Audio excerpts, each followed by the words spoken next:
You're right. Do you need to? I just been trying to get my coffee, so it'll be to everyone's benefit if I do. We know the feeling. Did you get a sign? I did. Awesome. It's on the website. Thank you so much. If you accept the Zoom link. I will do that right now. Yeah.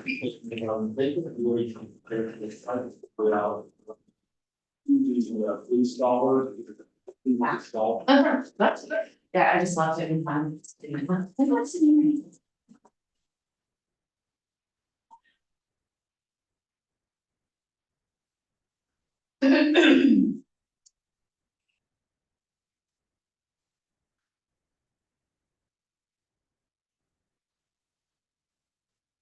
Oh, we're live, yeah? Yeah. Oh.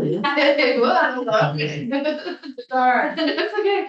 Okay, well, we're gonna get. I was just gonna tell you about really quick. Really big question. Okay, good morning, this is Thursday, January 30th, and this is Natural Resources and Energy, and so we are starting today with an introduction to the idea of extended producer responsibility organizations with Matt Chapman, who is the Director of Waste Management and Prevention Division from DEC. Welcome. Good morning. I think we should do a little quick round of introductions. Happy to do that. Yeah. So, just to introduce myself, I am Matt Chapman. I am the Director of Waste Management and Prevention Division within DEC, and just so to orient you to what we do. So we're the division that deals with solid waste, hazardous waste, contaminated sites, and underground storage tank and petroleum cleanup. And I've been working with DEC and to some degree with the legislature for 24 years. So I know. Here. Right, and we'll just go around here. Good morning. Ruth Hardy from the Addison District. Nice to see you again. Terry Williams from Portland District. As well. In Watson Washington districts, Walker's from Beckton District, Scott back down. and you know. We know each Okay. So as Senator Watson said, she asked that I come in this morning and give sort of an overview or a primer on extended producer responsibility. And just to sort of like start by let me zoom orient myself here. There. A little presentation that I can walk through and we can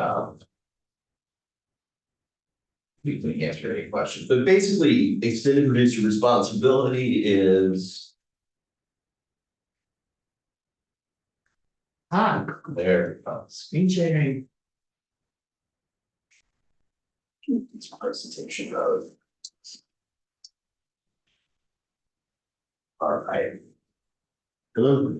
So extended producer responsibility is basically an approach to managing normally hard to manage waste streams that include financial responsibility and operational responsibility. It basically, for the most part, shifts that sort of end of life management of that waste onto the person who made it in the first place. So we have a number of EPR programs that the state of Vermont has adopted over the past 15 or so years, and we'll walk through a few of them, talk about their characteristics, talk about the relative effectiveness over time, and then talk sort of a little about where we are at today.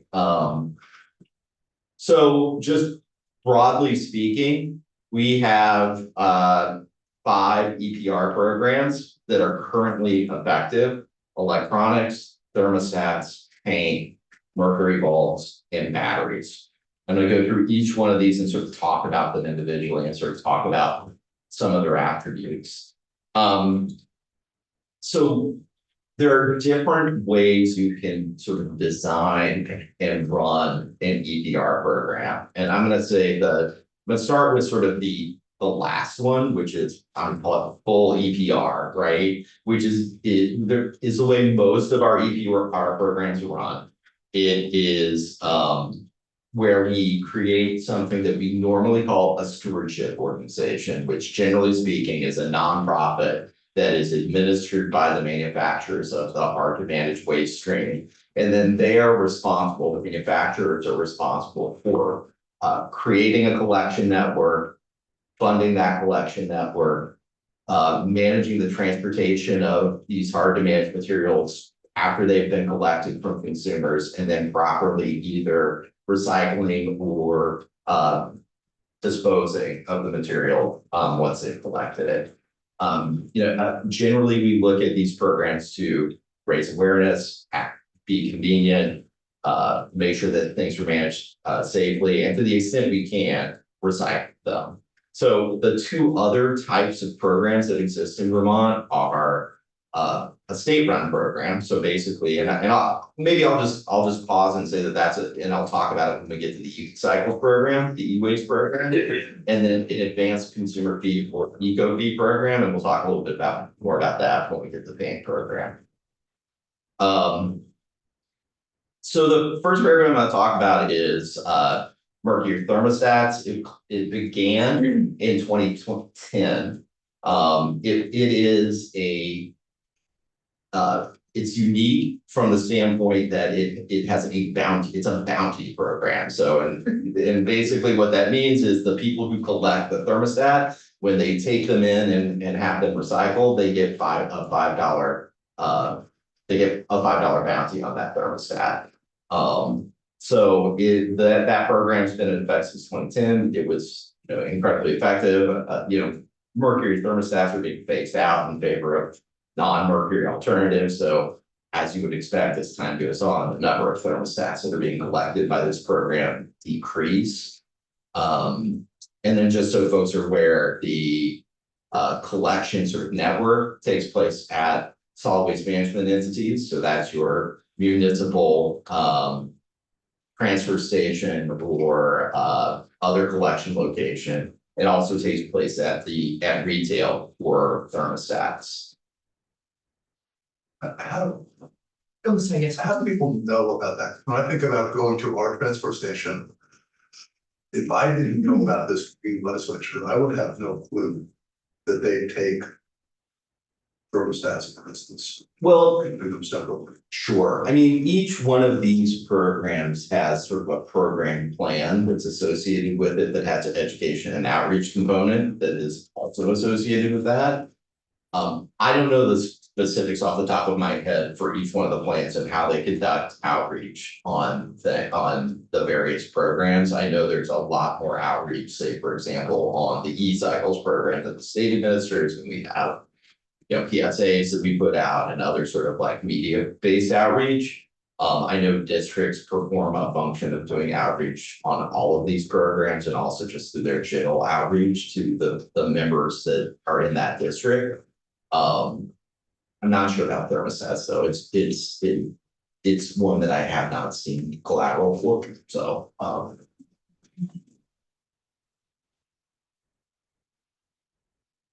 so the next program, just to go over quickly, is mercury containing lamps. So we have a collection program for compact fluorescent lamps and other sort of like lineal fluorescent lamps that have mercury in them. We started that program in 2012. Folks may know mercury containing lamps are hazardous material. I mean, they're hazardous in addition to being solid waste. So there's a higher degree of sort of management required around those. These again, this is sort of one of our traditional EPR programs. So the manufacturers of mercury lamps are required to basically manage the collection program through the system. And collection takes place at retail. Hardware stores collect mercury containing lamps, and it also takes place at our solid waste management entities. Is this also a bounty? It is not a bounty. So this is just you bring it in and you have a proof. I guess I should also note, like, with the exception of the advanced consumer fee, all of these are, well, and even with the advanced fee, they're free at the time of disposal. So when you're bringing your mercury lamp in, no one charges you anything for bringing it in. E-waste. So this program is different, right? So there was a fair degree of controversy in, before 2010, when we were working on the e-waste program, manufacturers couldn't get together and agree on having a stewardship organization. So the state ultimately made the recommendation that we would administer the program ourselves. And so basically what happens with this one is that the state contracts out for collection, recycling, and transportation services from a third party. We sort of administer that contract and have collection both at the retail and the swimming level. Please, yes. So this one state administered, the other two that you just described are administered by a The manufacturers, so nonprofit. they are. Or They are. So the other two, and in fact, every other one that I'm gonna talk about, except for the state program, is administered by a nonprofit that's set up by manufacturers for the purpose of administering sort of a collection and recycling program. but from the consumer side, we don't necessarily see the difference. It's still just take them to your transfer station kind of thing. Correct. Okay. Correct. It's sort of we see the difference, there's more state resources involved in administering the contract and administering the program. For the For e-waste the one, e-waste it's one. more expensive for the state to do the e-waste. So expensive for the state, all of the costs are billed back to the manufacturers and they pay based on their national retail sales. So we basically get information from various organizations who collect how much Apple and Dell or HP are selling in computers, and we send them a bill that says, okay, the program costs this much, this is your share of the program in the state of And Vermont. do they pay? They do. It's not, there's not a compliance issue with it? I think there at the beginning of the program, well, two things about this. One is that any manufacturer has the opportunity to file an opt-out plan, so they can opt out of the state administered program, but they have to provide basically the same level of service that's being provided through the state program. That happened once, and then there was a decision that, and it hasn't happened since then. And I think there was some minor manufacturers who chose not to do it. On each of these programs, we have the ability, in addition to our sort of traditional enforcement authority, we have the ability to basically tell the retailer they're not participating in a program, they're no longer authorized to sell their products in the state of Vermont. And that normally gets their attention and they decide to participate in the program. Okay, so that's basically the hammer. It is the hammer. Yeah. Yes, Dell, if you don't wanna pay us and participate, then you can't sell Dell to people. correct. Okay. Senator, So how does the state keep up with the inflation and all that as far as you never review it every so many years or to make sure we're getting enough to cover? Sure, on this one, we basically bill our actual costs, so so things are kind of covered by that, and with the other programs. So setting aside state sort of oversight and administration of these programs, we're not involved with it, right? So to some degree, it's on the manufacturers themselves and the stewardship organization that they set up to ensure that the program sort of continues to meet its collection goals. And I think the other thing is probably important to note, in each one of these programs, we set up a set of performance standards, right? What is the goal we want to meet to make sure that these materials are being collected at high rates and we're continuing to reduce these amount of materials going into the landfill, because these, generally speaking, are the types of materials we don't want being disposed of in Vermont's landfills. So Looking at it from a local government standpoint that runs a transfer station. You bring in your TV or your computer, they say, yeah, that goes in that container over there or a box. And then somebody that's under contract with the state comes in and picks it up. for e-waste, yes. Yeah. So, and then with the other programs, how they get picked up, it sort of varies by the program, right? There are different contractors that come in and take care of it. All right, paint. There's a little twist with paint too. So paint is different than the other programs. It has a fee at the time of sale that is basically meant to cover the cost of managing at the end of the life of paint. Much like the other programs, it's sort of the paint care, which is the nonprofit responsible for managing paint, covers all of the costs associated and manages the program. They collect both from retail, so your local paint or hardware store, and also from solid waste management entities, so towns and districts and alliances. And it's been an incredibly effective program. Yeah, absolutely. Sorry, so I just want to be clear, so this is one that has a fee at the time of sale, It is. okay, and when somebody returns the leftover paint, they're not getting anything back. Correct. This is not like, so if you use, so I'm gonna call it EPR adjacent, like the bottle bill, Yeah, right? yeah, So the yeah. bottle bill, you pay the 5 cents at the time you buy the bottle, and then you get the 5 cents back at the time you return it. That is not passive pay. It is just not what that is. This is you pay the cost at the time you buy the Yeah. product, and then at the time of disposal, you get It's free. it's managed for free, but you don't get anything returned. You get the feeling of being A good. responsible and a good citizen. And you get the free space in your garage. That's right. And That's they, your- you actually, somebody actually manages, reselling. Paint that's, I bought some of it from farm, it's good, Absolutely. Look, it's inexpensive and. there are definitely paint, certainly latex-based paints are recyclable. And yes, there are, I believe, at least at one time, there were Vermont entities doing that recycling. And are there any, are all of these state programs, are there any national EPRs? There are no national EPR programs, so it's certainly something that, you know, Vermont has definitely been aggressive in adopting EPR programs over time. And New England has a fair number of them, certainly like in Maine. Maine is following quite a bit as well, but it's sort of a patchwork that exists out there Yeah. of programs. Now, Kind obviously, of like chemical oversight, which I've talked to you a lot about. absolutely, Senator, and it absolutely is. And I think that, you know, clearly, you know, there are, and it's a great example, right? The paint manufacturers saw that there was a need for some form of recycling program.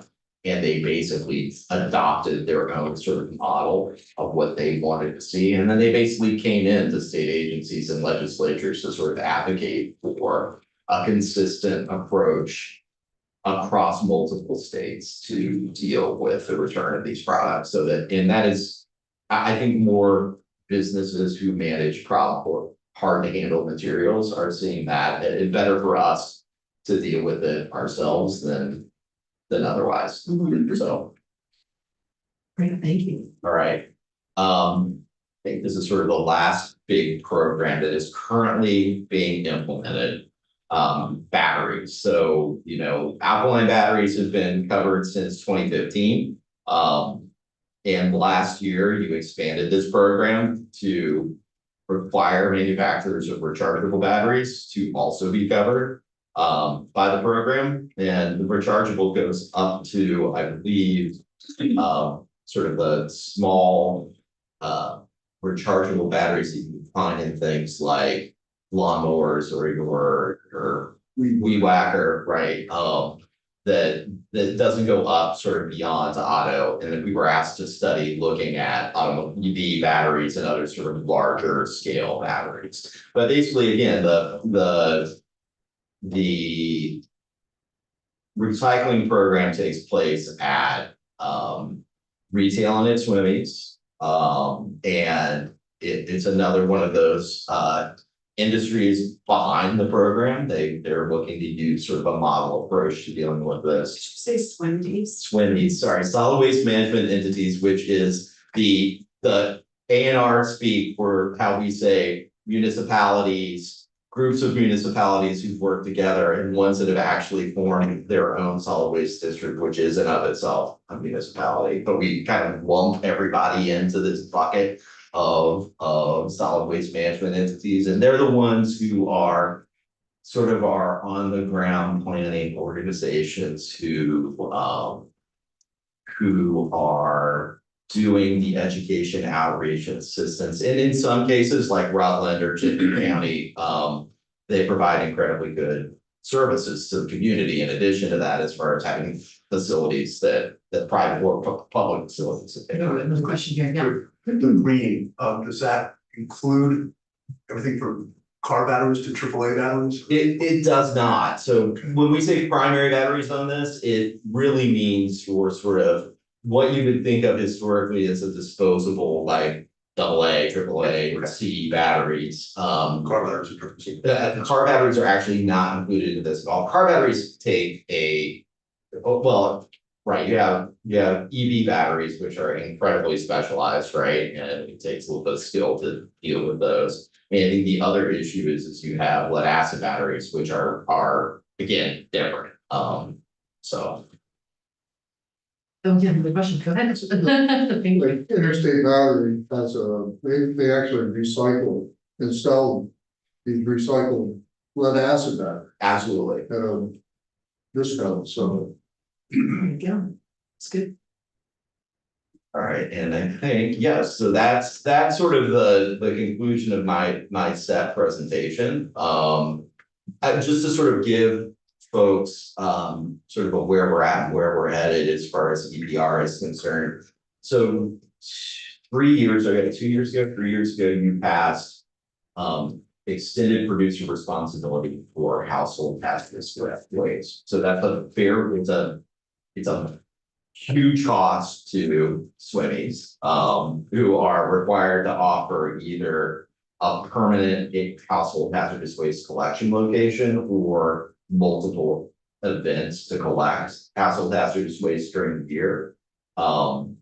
It also is a category of waste where the manufacturers often don't work with each other, right? So it's like cleaning products and vapes and lubricants and gas cylinders. So it's just like this large cross section of entities and so through our outreach efforts to manufacturers, we have realized that there is a need to make some technical corrections to the law that was passed to make sure that everyone who has an obligation is participating in the stewardship organization and funding things going forward.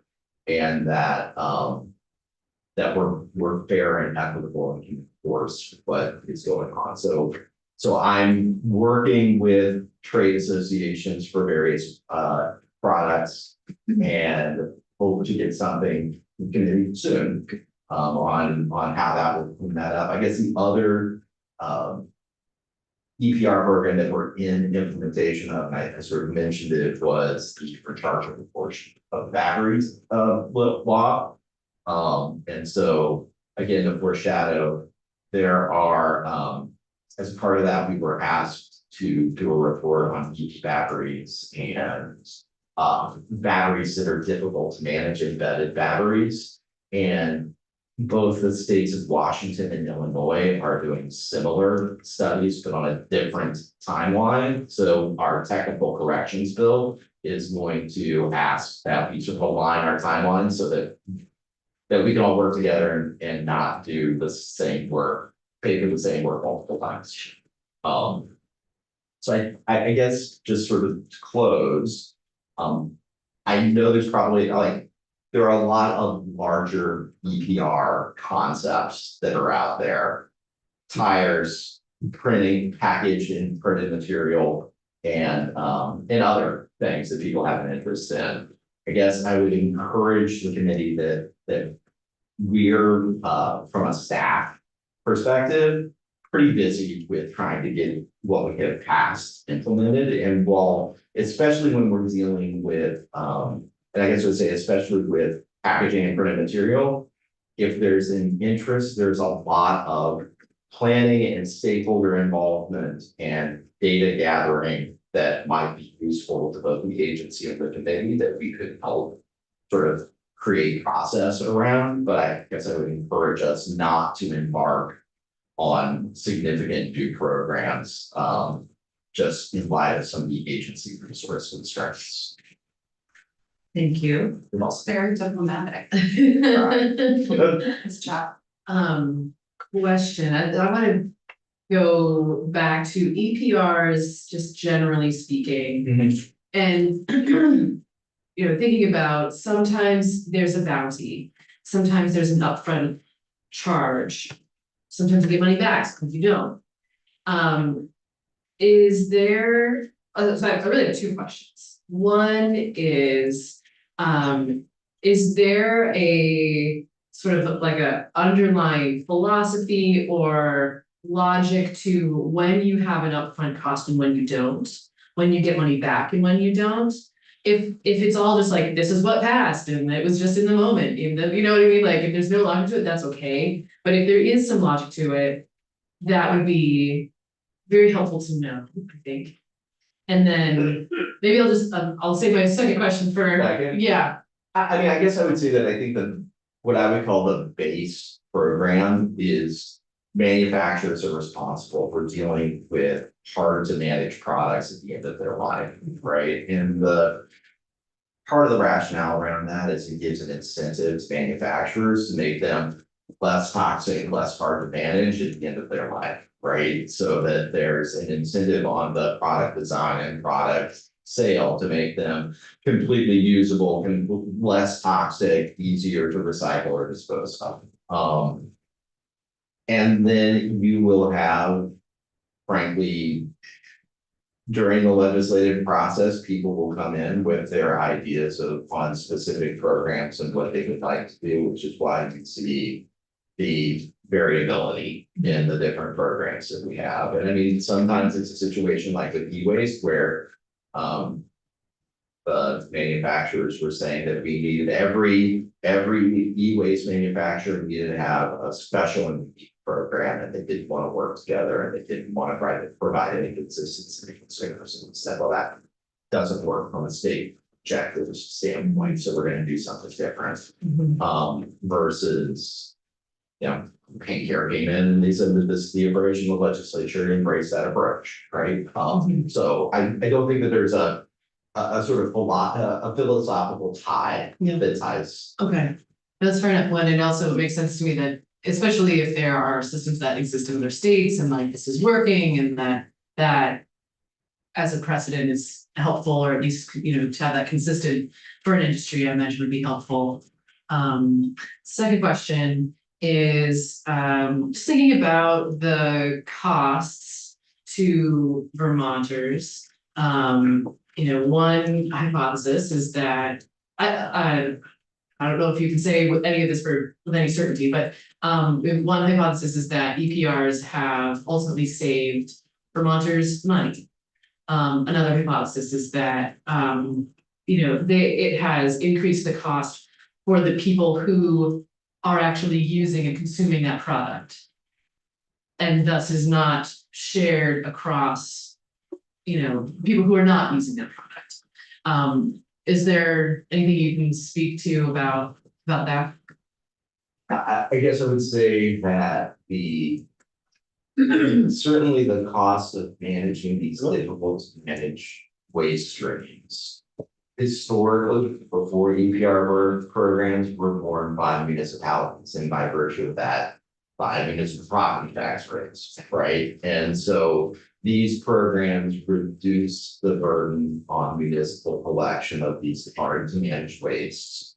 It does put it on the manufacturer. I mean, I think that it's fair to say that we live in a certainly regional, if not national marketplace. So the changes that are made in Vermont are not necessarily like, there's not a Vermont specific price for the cost of something. So those are incorporated into the cost of the thing that is sold, and it's sort of a national cost that people are bearing. So this is likely that the cost for these, for the programs gets distributed across the region, across the country, et cetera. I think that's fair. I don't think, I think it's very difficult in the absence of an advanced consumer fee to specifically tie the cost of the disposal programs to the consumer who is buying that product, right? The one who wants the relationship. Right, okay, that's very interesting. Yes. So other than not giving you guys anything more to do, if you ever do need something from the committee, how would we get that? What's the process? Sure, I mean, so certainly I'm going to provide to the chair a set of changes to the, to the HHW, the Household Hazardous Waste Program, so. But I mean, to the extent that, I mean, obviously, we're available and I'm available to the extent the committee has questions or things you want to pursue, I mean. Just because I'm recommending that, No. right, I get it, I think we wanna work on the things we really need to do. Sure. We're a resource and we're happy to help the committee to sort of both explore and work on things that are of interest to the committee. And to that point, I mean, feel free to get in touch if there's anything, that you find problematic. Yeah. Going back to the issue about, my guess is that a lot of people, when they go to their transfer station, actually they may know about a couple things they're supposed to do. But I think at the point where they're there, they may be afraid to ask because then they think, well, we're gonna get hurt. And so everything just gets heaved in. And I'm wondering whether, do you have the authority under current law or regs that you can write to like require that these programs are well enunciated at the point where people are disposing of their products? Because I think of the one I go to, I know enough to know, but I think a hell of a lot of people don't. And I just think stuff is getting heaped into the, and if they actually knew how to do it, or that, it didn't cost anything, you could put it here, they'd be happy to do it. But I think they don't, they know about recycling, the stuff that we all recycle in the bins. But I'm not sure that people actually know about what they're supposed to do at the point of transfer. I think that's fair. I mean, so we certainly, and I'm more than happy to talk to my team about, what our existing education and outreach sort of like structure is and how we can improve it. I mean, I will also admit, like, we're a state of a lot of municipalities and a lot of different solid waste districts. And there are some districts like in Addison County and in Rutland that have, I know, really good education and outreach programs. And, Bennington is a little less formal than that. So not so much about that because I think I'm thinking about at the point where you pull in, right, to make it very clear. Well, it's both, right? Because a lot of the times the districts are the ones who are helping with some of that direct. And I think the other sort of part of it, and I found, and I'll just say as a Central Vermont resident, right? Sometimes it's a lot harder for me to find something on Central Vermont's website than it is for me to find it on Addison or Chittenden website, right? So it's just the level of how good our municipalities and our districts are providing data and information and where collection locations are to the public if you're trying to get rid of whatever tires. So we know they're AAA batteries go here. Exactly. Yes, go ahead. Yeah, thank you for mentioning Addison County, of course. Nice. But the Addison district, when you go in there, it's very well laid out and labeled. You come in, they tell you where to put everything. They have an amazing newsletter. They have a really good website. It's extremely well run. And I think, obviously I know more because I've been around here and talked to Matt and everything, but I think that most consumers find it pretty user friendly. And it could be a field trip. I'm just saying. Add to the Or list. you could stop on your way home, and I know the director who runs it, and I'm sure he'd be happy to give you a tour and talk to you or the Bennington person about how to do things differently there, so I think it's pretty effective. Rutland County also.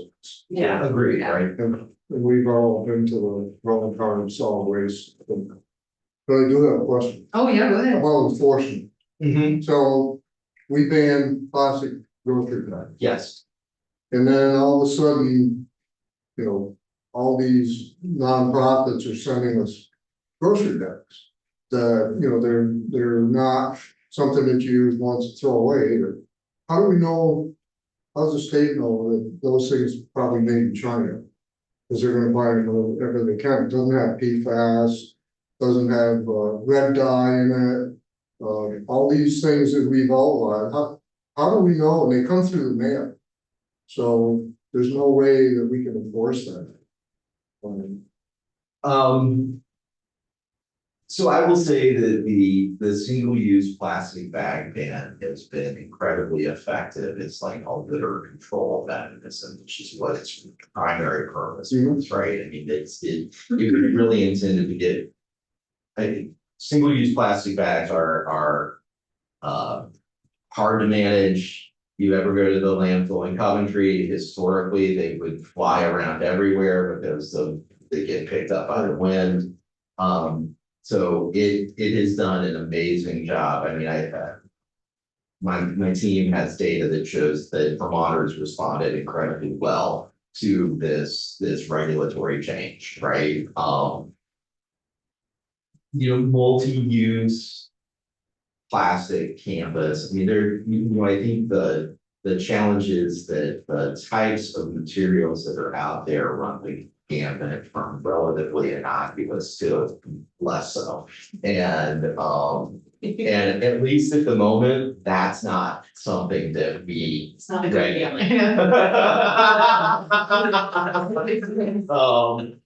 So it's yeah, it's not something that we regulate and manage, right? I mean, so I don't know whether I'll be in this committee or in health and welfare talking about PFAS and consumer products. It's certainly something the agency is concerned about. And something that, we are looking to have a much broader set of controls on how we manage that, but we're not there yet. Someday, Hopefully soon. hopefully soon. Excellent. Any other questions? Thank you for the candid. Oh, thank you. Yeah, so grateful. Spend enough time. Thank you. All right. All right, Thank you. thank you so much. And so we are expecting. Yeah, I don't see them here yet. So we will take the shortest of breaks. We'll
Okay, back to us. Okay, and then nobody wants to hear about dams. Okay. Everybody wants to hear about solid waste. Well, welcome. Okay, so we are back from our break. 9:47. So we're joined by Ben Green, dam safety engineer with DEC. Give us an overview on where we're at with dams and any updates. Also, I just want to say, I so enjoyed your presentation last session, and that's a lot of new folks. So maybe we should do a quick round of introductions, and then we'll get started. Right, thank you. Okay. Hi, good morning. I'm Senator Ruth Hardy from the Addison District. Terry Williams from Rutland District. And lots of Washington districts. Seth Longworth from the Bennington District. I saw your presentation in the House Natural Resources Committee last year. Scott Aluminium. And you've mentioned, yes, okay. Thank you very much. So my name is Ben Green. I'm the section chief of the dam safety program in the state of Vermont. And thanks very much for the invitation to come in today and talk about dams and dam safety in Vermont. So I wanted to just kick off by giving a brief overview of our program. We're located in the Water Investment Division within DEC, and our mission statement is folded here on the slide. It's a little different than most others in DEC in that our primary focus is public safety relative to dams. We have two primary responsibilities, and those are dam regulation and dam ownership. On the regulation side, we regulate non-hydropower, non-federal dams. So non-hydropower dams are those dams that do not produce hydropower that we put out to the grid. And non-federal dams are dams that are not either federally owned or federally regulated, which is actually the majority of dams in the state. Our current staffing is 5 people. We have 2 licensed engineers, myself being one. We have 2 staff engineers and a program admin. And kind of our big news is that we have 4 new positions in the works, largely due to Act 121. I'll talk a little bit more about that in the upcoming slides. Sorry, you're talking fast. Could you just slow down? Sure. So the dams that you oversee, can you say that again? Sure. So we regulate non-hydropower, non-federal dams. So if the dam, if hydropower is made at the dam and it's put out to the grid, that power is put out to the grid, we do not regulate those dams. Okay. There's about 100 hydropower dams in the state. Okay, We regulate non-hydropower. There's about over 900 of those in the state. okay. And there are some federal ones And that, there are federal dams. I have a slide that breaks this out a bit okay, more. perfect. Hopefully be helpful. I apologize for going too fast. I get You're excited. fine. So to give just some quick history on our program, kind of a fun fact is that Vermont was actually the first state in the nation to enact a dam safety law in 1876. It was following the deadliest dam failure in New England and Massachusetts the year prior. And other notable dates in our history is 1981, 1982, Chapter 43, which is the state statute that governs dams at the state level, was enacted. And that's essentially when the modern form of our program kind of took root. And then in 2018 and 2023, there were significant acts that impacted our program, impacted the way that we regulate managed dams in the state. On the regulatory side, again, we operate under 10 VSA Chapter 43 dams. Again, that's non-federal, non-power dams. And then we also, in addition to regulate dams, we also are the state's own representative at 14 dams. Of that 14 includes the 3 Winooski River flood control dams, Waterbury, Wrightsville, and East Barry. And I'll talk more about all of these things. I want to take a step back and just explain some things about dams in Vermont for those that are not familiar. Dams in Vermont are currently regulated by 1 of 4 entities, and there's really no overlap. The vast majority of dams are regulated by DEC from a dam safety perspective. Again, that's non-hydropower, non-federal dams. Another sister state agency that also operates under Chapter 43 for dam regulation is the Public Utility Commission, and they regulate hydropower dams constructed before 1935. There's roughly 20 of those in the state.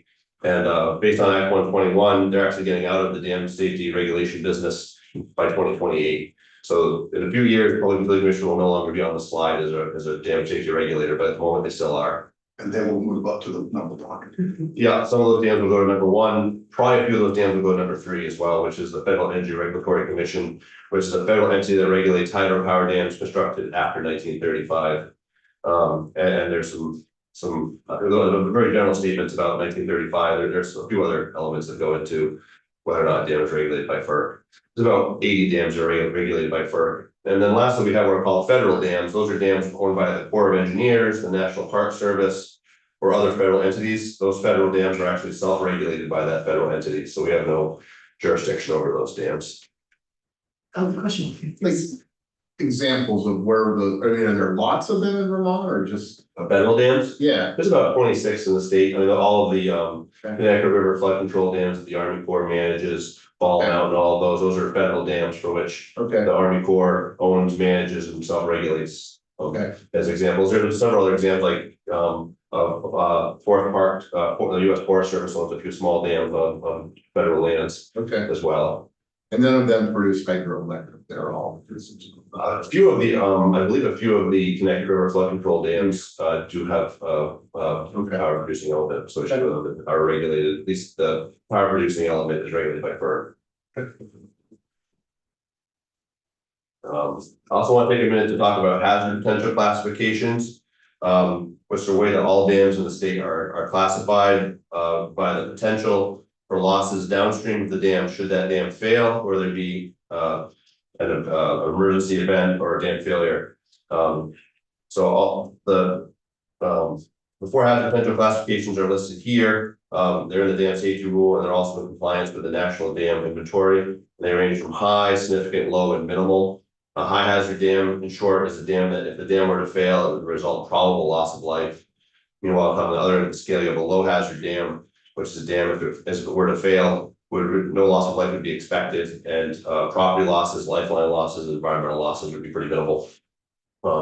It's independent of condition rating. It's entirely what is located downstream of the dam. So dams with more urban downstream areas are more apt to be on the higher end of the scale, and dams in more rural areas are typically on the lower end of the scale. But with increasing development, the trend nationwide is that you're seeing a trend towards flows of significance and significance to high as there's been more development in downstream areas of dams, just as a product of building up the country. Wait, so the Oh, yeah. the trend is that more and more dams are becoming high and significant. Right, so these classifications are dynamic.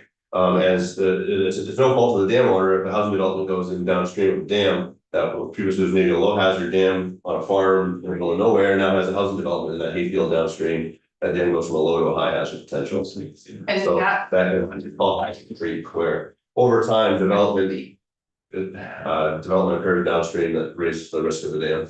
and is there any? Oh, this is gonna get into a can of worms, so I'm not gonna ask this question, sorry, go ahead, keep going. Do you want me to ask it? If somebody's building a development and there's a dam upstream from the development, is that, are there any kind of regulations that require them to take that into consideration or let the owner of the dam know or anything? There are not, it is the responsibility of the dam owner to monitor their downstream area of their dams. Adjust their emergency action plan and flood inundation mapping if there should be that development should occur. But it does get to be actually a pretty complicated situation of like property rights and development rights and local zoning versus state dam safety, and it becomes very complicated because quite often the dam inundation zone, the area that we flooded from a dam failure is like well beyond like your FEMA 100-year flood zone or something like that. Yeah. So in theory, some of these areas that would be flooded are areas that are not typically thought as flood prone properties. So it does get pretty challenging. Some states have tried to regulate those areas, and it's been a very challenging thing to do, I think, because of property rights and other issues. Yeah, and I would assume that comes into play when you're trying to remove dams that are no longer necessary. It can, as you evaluate dams for removal, there's always the question of if we remove this dam, how are we impacting the flows downstream, or so in many cases where it's not impacting downstream at all, and it's actually improving upstream, but there are cases where the dam actually does provide some small measure of flood protection. Maybe you are actually increasing flows downstream. So that's something that's to be evaluated to understand what are you trading dam safety risk for non-failure consequences. Another question here. So is there overall goal eventually to eliminate as many dams as we can? In other words, it would obviously be costly to repair. And we keep talking about, tactful areas where the rivers are gonna go meander. it sounds like the dams that are in existence right now may be affecting that downstream there. Yeah, I mean, I think from a dam safety perspective, we're sort of agnostic about whether or not a dam is removed or a dam is rehabilitated and brought in full compliance, because at the end of the day, our job is to make sure that it's a safe situation at that site, whether it's a removal or a rehabilitation. You know, there are some dams that make a lot of sense to remove that don't really serve a useful purpose, and then there's other dams that provide some critical service, water supply, hydropower, et cetera, which really does not make a whole lot of sense to remove. So it's sort of a case by case basis, I think, is the best way to look at it. Thank you. So just kind of talk a little bit about the Vermont dam inventory. We manage inventory of dams in the state that was started by our predecessors. We converted it to a web-based inventory. It's available to all, all people who have access to the internet. Contains nearly 1,200 records, and you can see that we've kind of broken out by regulator here. The DEC regulates nearly 1,000 dams, which is broken out as 49 highs, 134 significance, 248 lows, and 561 minimals are not rated dams. These are minimals are very small dams. As you can see, PUC has about 21, FERC has about 82, and then there's roughly, I guess I said 26 before, 24 dams that are federally owned or regulated. So this is a database that we maintain. We're constantly making improvements to it, constantly updating the data. We occasionally find new dams. We also update the data as more information comes available for all the records in the file. You say find new dams, like you actually stumble across it every once in a while? Occasionally, yeah. Our predecessors actually did an excellent job finding the majority of them in the landscape. But we do occasionally stumble across dams that were maybe built without a permit. Yeah. That are our size.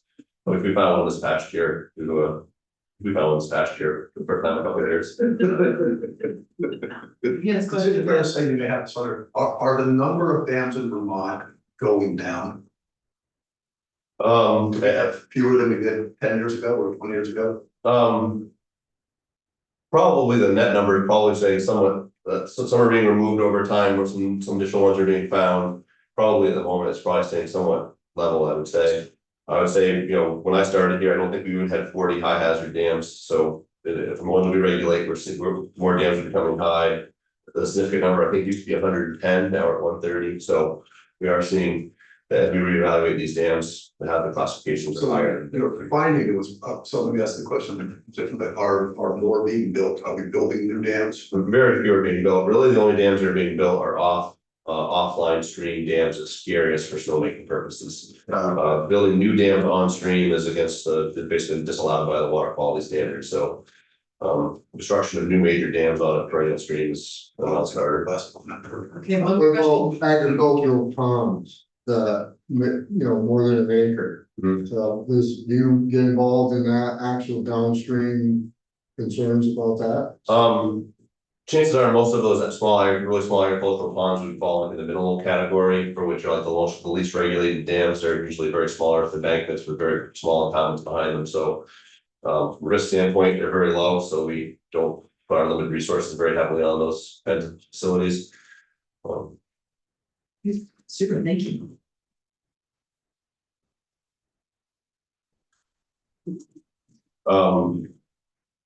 So a lot of the activity within our program has been performing periodic inspections of regulatory dams. Our predecessors have done this since the 60s and 70s, and we continue on today. We typically try to inspect between 50 and 100 dams annually.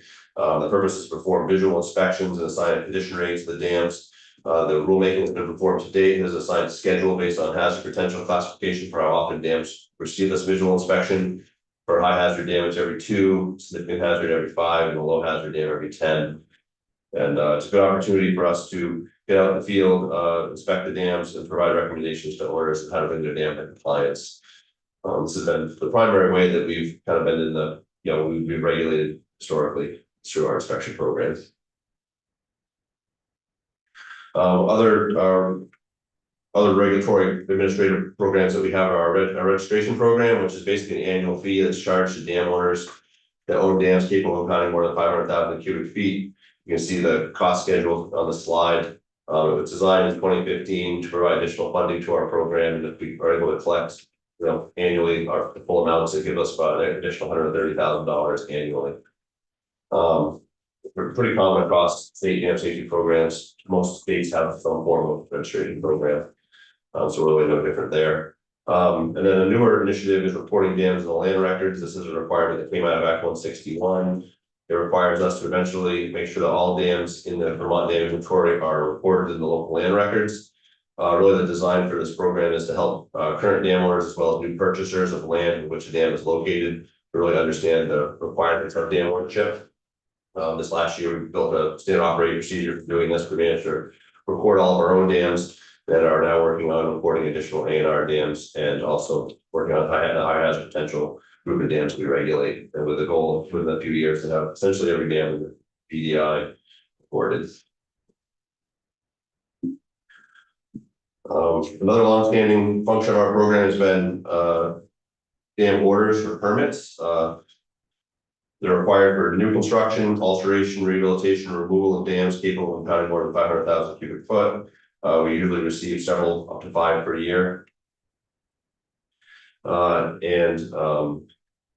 Usually it's a process where the owner hires an engineer, they develop an application that includes a basic design report, and that engineering analyses, plans and specifications, and we review those, and usually work with the engineer with any technical concerns that we may have. Ultimately, we go through a public 30-day public comment period, and then we ultimately issue a permit which we call an order. It has conditions for the project, and we provide some outside monitoring of the project to make sure it's completed in compliance with the plan and specs as well as the permit conditions. These are 3 examples of 3 different projects that got completed in 2024. We have a rehabilitation in Calais, a full replacement in Richmond, and then a removal in South Burlington on the UVM farm, where the dam was actually replaced with a culvert, so you can still take equipment across. Another element of our program that's getting a lot more traction as of recently is the development of emergency action plans. The definition of what an EAP is listed here, but in short, basically it's a predetermined plan that's developed, that identifies downstream areas that could be inundated due to a dam failure or incident and outlines actions to take to protect public safety. Historically, we have not had the authority to require owners to have EAPs, and that's something that's coming with the new rules. A lot of the EAPs that are currently in place were actually paid for with FEMA grants that our predecessors were able to get. But we've been doing a lot of work with EAPs, both for state-owned dams as well as for private municipally owned dams, helping owners get EAPs in place so that when these new rules hit, they'll be in compliance. And these plans, which are pretty very helpful in the event of an emergency at the dam. A question here, yes. Does the insurance industry provide any sort of oversight over dam owners? Private dam owners? Sure. I'm not an insurance expert, but we actually looked into this pretty heavily during part of our rulemaking. Yeah. The insurance industry is known to it does exist in the dam safety world. Typically, they will insure money making dams like hydropower dam owner typically get insurance. For a small private dam owner, it's actually very difficult for them to get insurance. Okay. And in most cases, they do not have insurance, or insurance is not available to them. Not to say it's impossible, but in general, most private dam owners are unable to get a policy. So if that thing breaks free and it damages somebody's property downstream, then they've got problems. They have a problem, and of course, that person downstream who was impacted has to sue them essentially to be fulfilled, but that's essentially the process. So really the reason why the dam safety program exists and why dam safety exists is to work on the other side of the equation to try to prevent that from happening, since kind of the insurance side of the equation really isn't so effective in this space. Okay. Now to switch gears a little bit, talking about A&R only dams. As I mentioned, we directly own 14, including the 3 Mississippi River flood control dams. A&R, which includes Fish and Wildlife, Forest Parks, Recreation, and DEC, own nearly 100, making us the largest single dam owner in the state. Typical ownership tasks are listed here in this on the slide. Some challenges that we have as being owners is that approximately 40% of A&R owned dams are in poor condition. Nearly 80% of A&R dams are more than 50 years old, meaning that all or part of the dam is beyond its original design life. And despite being the largest dam owner in the state, between the 3 departments, there is a general lack of coordinated dam management strategy, which is something we've been working to try to resolve, but resource wise, it's pretty challenging thing to tackle. Can you just repeat what percent of the ANR owned dams are in poor condition? 40%. 40% are in poor condition, because I feel there's I feel like there's an overlay of the dams that are high, maybe you're gonna get to this, Mhm. but like the high hazard dam. Yes. As compared to the condition of the dam, right? Like Right. if you have a high hazard dam, but it's in good condition, Right. There's it's probably fine. in our regulatory purview, there's 49 high hazard dams. 16 of those high hazard dams are in poor condition, just to give you. Thoughts or. Okay, those are important 16, Yes. yes, thank you.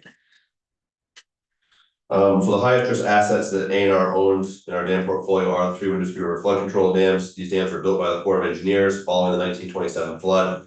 And handed over to the state of Vermont for ownership and operation in perpetuity. Stats on the dams are listed here, but Waterbury, Wrightsville, and East Barre are amongst the largest dams in the state. Particularly Waterbury is the largest state-owned dam and sort of a crown jewel of our entire portfolio. And these are pretty major dams. The program spends a lot of time just on these 3 facilities alone, making sure that they have what they need. And are these in good shape? These dams are in pretty good shape, although we're in the throes of a major project at Waterbury and also some risk reduction work at Wrightsville. Okay. One part of our work that's been greatly impacted in the last few years is flood preparedness and actions. With the recent flooding in 23 and 24, we've really had to step up with our commitment and the amount of time we invest in planning, in-event and post-event actions around storms and flooding. Seems unquestionable that we're dealing with more frequent, more severe rainfall events. We see this if you just take Waterbury Dam, for example, we were very good at historic data. 4 of the top 6 high pools have all been in the last 12 years of the 85-year service history of the dam. So all of our dams are being asked to do more. They've been asked to do, in their entire service history in the last several years. The question right here. What does that mean? Pools, does that mean they went over the top, or what is that? Pool just means like water level elevation. So we have our record high pools. How high was the highest the pool's ever gotten? So it's, okay, so it's elevation, okay. So yeah, we've had more high pools and high water elevations in recent years than we had in the historic history of the structure. Some of the work that's gone around this has been stepping up our pre-event predictive modeling and planning, which has been really important to our flood control dams. We've greatly improved our emergency action plans and readiness plans. We've really improved our emergency management and instant command, community communications. We've also upped our communications with our regulated base, kind of before, during, and after events. And we've also improved our processes for more efficiently evaluating storms, outcomes, and kind of how dams are impacted. So we've actually spent a tremendous amount of time on this the last between 2023 and 2024. 2024 storm events. There were 4 major events. Before we go on to this, those 14 dams that are in poor condition, high hazard, have you done the engineering analysis to know what the costs to repair or replace are in each instance? And have you prioritized among those 14 which the work and as the other come out? I believe 7 of the 16 have had a risk assessment completed, where we ranked them. We did engineering analysis, we were able to rank them from highest to lowest risk, which 7 of the 16. And does that include the cost of the work? That includes some basic cost estimates of the work needs to bring them to compliance. Yes. There's a FEMA high hazard potential dam grant opportunity coming out hopefully later this winter, as long as it's maintained open by the federal government. That will hopefully be we'll apply for and be able to work with some of these dam owners to start really working on these high hazard projects. And okay. So in 2024, we had 4 major events. Some were quite major, others were fortunately less so. But July 10th, 2024, we were hit with the remnants of Hurricane Beryl. It dropped rainfall total approximating 6 inches across the North Country, which wreaked havoc at several dams. July 30th, 2024, the St. J area got absolutely hammered with an overnight storm that dropped over 8 inches. If there's anything good about that event is it was very concentrated in one area. In August 2024, we ramped up and got ready for Tropical Storm Debbie, which thankfully did kind of peter out and actually ended up going further west of Vermont. Nonetheless, we spent a lot of time preparing for that. And then in December 2024, we had initial predictions of extreme rainfall with potential for combined sharp warming temperatures, snow melt that was predicted to cause major flooding. And this snippet on the December 2024 was actually our daily report to the governor's office of our prevent predictive modeling, where we were tracking as the storm. Thankfully, the rainfall ended up being less, and the warm temperatures not persist long enough to mobilize all the snow and the rain, all the snow and the water. But initial predictions showed that we were going to be potentially up to several feet below our operation level at Waterbury. So we were very concerned. Thankfully, we did a pre-event drawdown, and the storm didn't hit as hard as we initially thought it would, but we spent a lot of time preparing for it. I think probably from a dam safety perspective, the most impactful event was the July 10th event in 2024.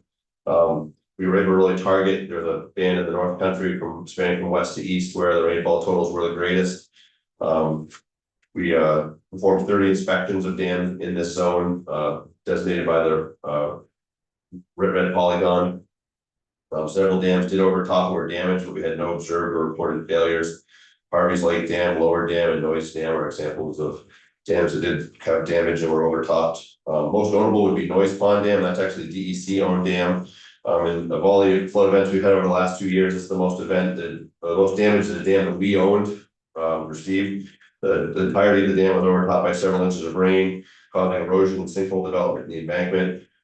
Spillways were overtaxed, resulting in failure of the principal spillway discharge channel wall in a large erosion area around one of the auxiliary spillways occurred. We had spent about $60,000 on temporary repairs to this facility. We were aware it was substandard. We actually completed the comprehensive assessment prior to this event, are in final design right now for repairs to address this dam. And this flood was just a reminder of that. And thankfully, Is that the dam at Salem Ranch? yes. Yeah. So I'll talk a little bit about legislative and regulatory initiatives.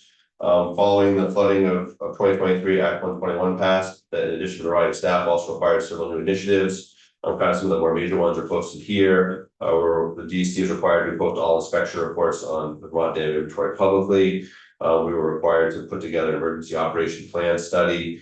We were required to finish up our technical standards. We were required to work with the PUC to do declaratory orders for the FERC about the 21 PUC dams that will eventually be passed on from PUC for regulatory purposes.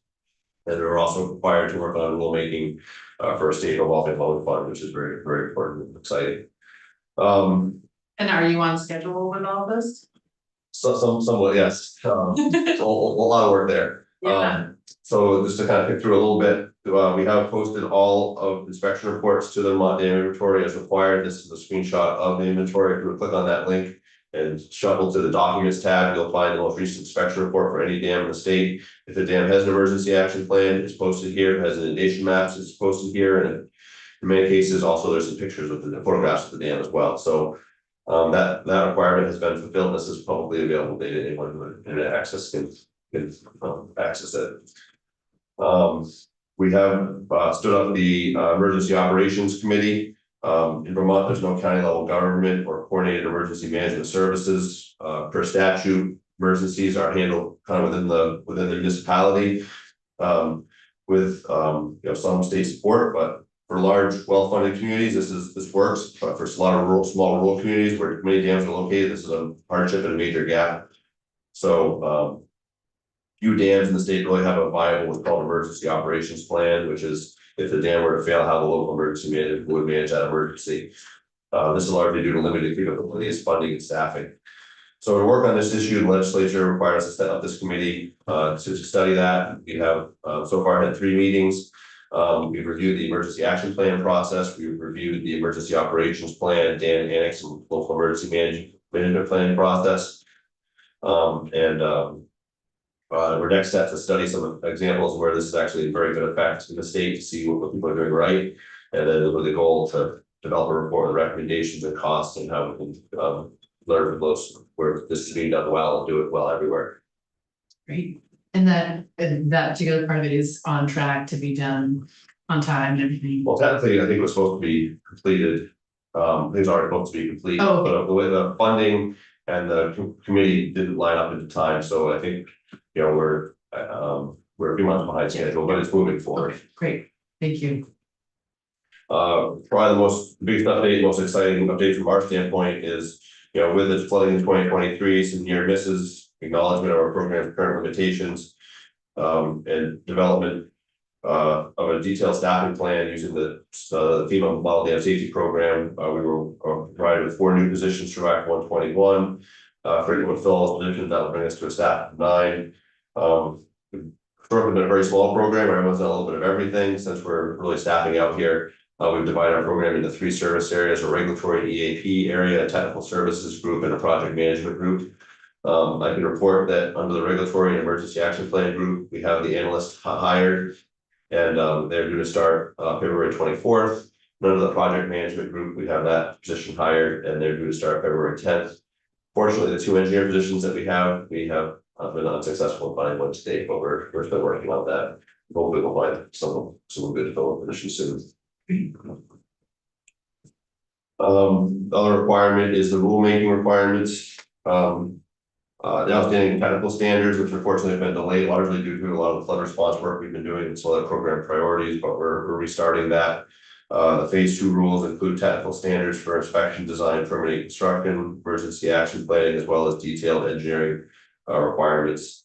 We're also required to develop rules for this new revolving loan fund, which is really exciting. We're proposing to use a risk-based funding program where the projects that are highest risk will get the most priority for this funding. It includes both emergency and non-emergency funding, meaning that projects with immediate risk reduction can apply, as well as longer-term, larger rehabilitation projects can also apply. We're also required to come up with rules around access to the fund, subsidy, and requirement for alternatives analysis. This has been seeded with $4 million, and it's pretty important to get these rules up and running. And get use of that money. The need is far greater than 4 million out there, so we'll be showing the need. So that's something to be worked on. If I can jump in, that the rules being changed for around who would be eligible, that was also part of the Flood Safety Act, right? Like that, it's made it more available. Yeah. Okay, it's very, I'm so thrilled to see that that's moving forward. Yes. And is some of that money, sometimes the best thing would be to get rid of the dam. Can that money go toward that? Yes, we can go to design, permitting, construction, and construction can be rehabilitation or it could be removal.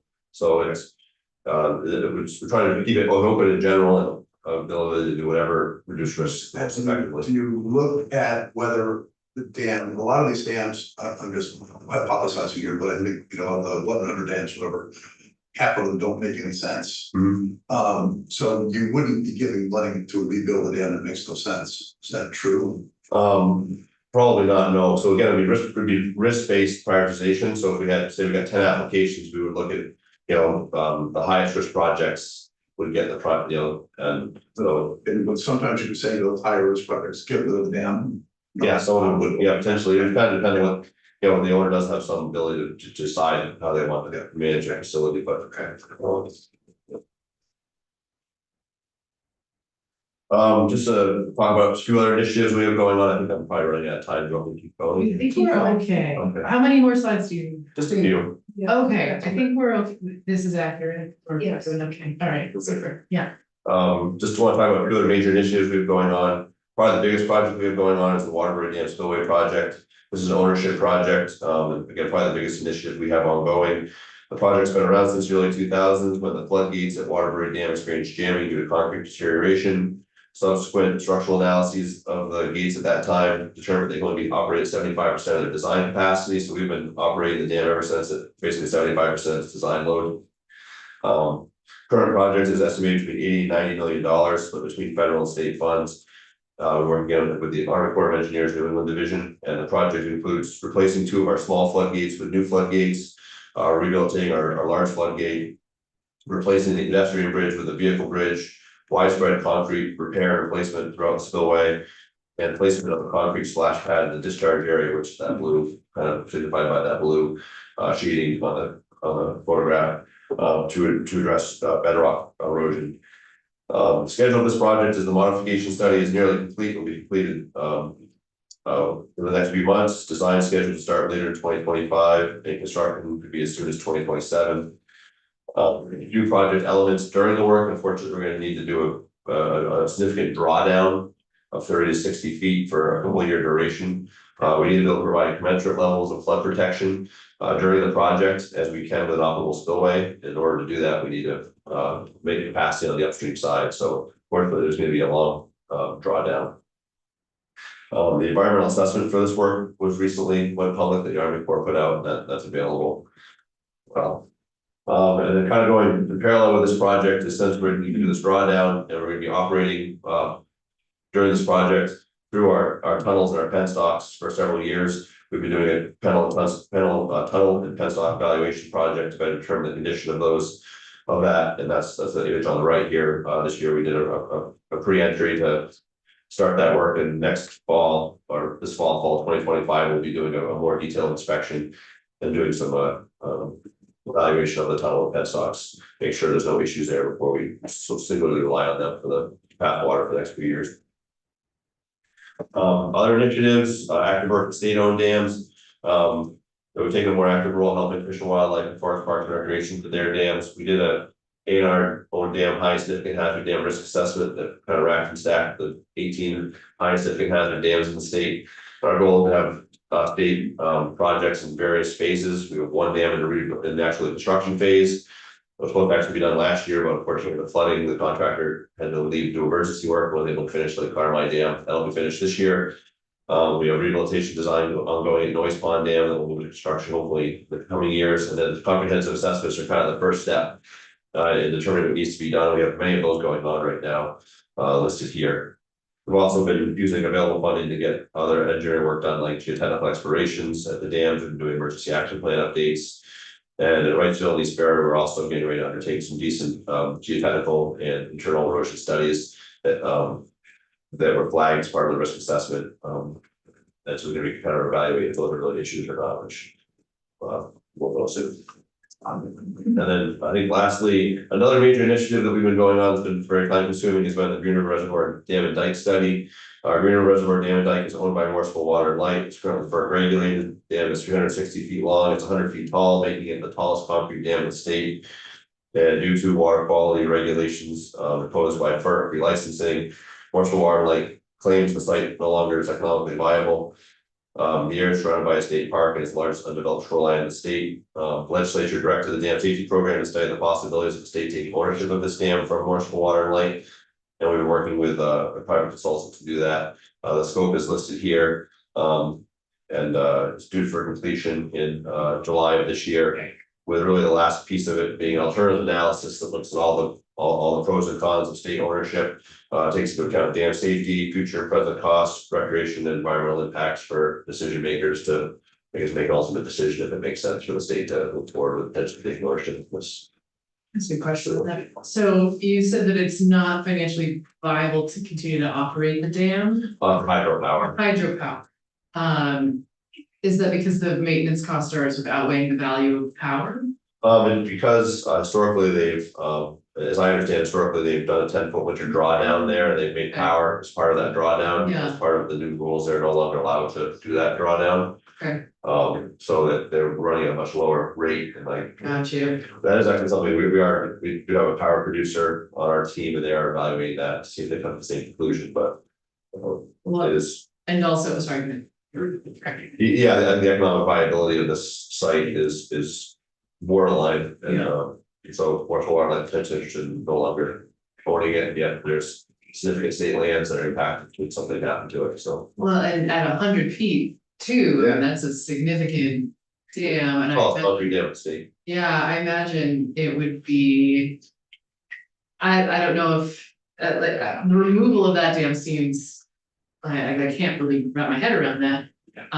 But if it's not gonna operate as a hydropower dam, it makes me wonder about the necessity of it, or You know, at some point, what's the end game for a dam like that? Right, that's what the study, and the study includes valuations of, hydropower, evaluation of the recreation benefits, so.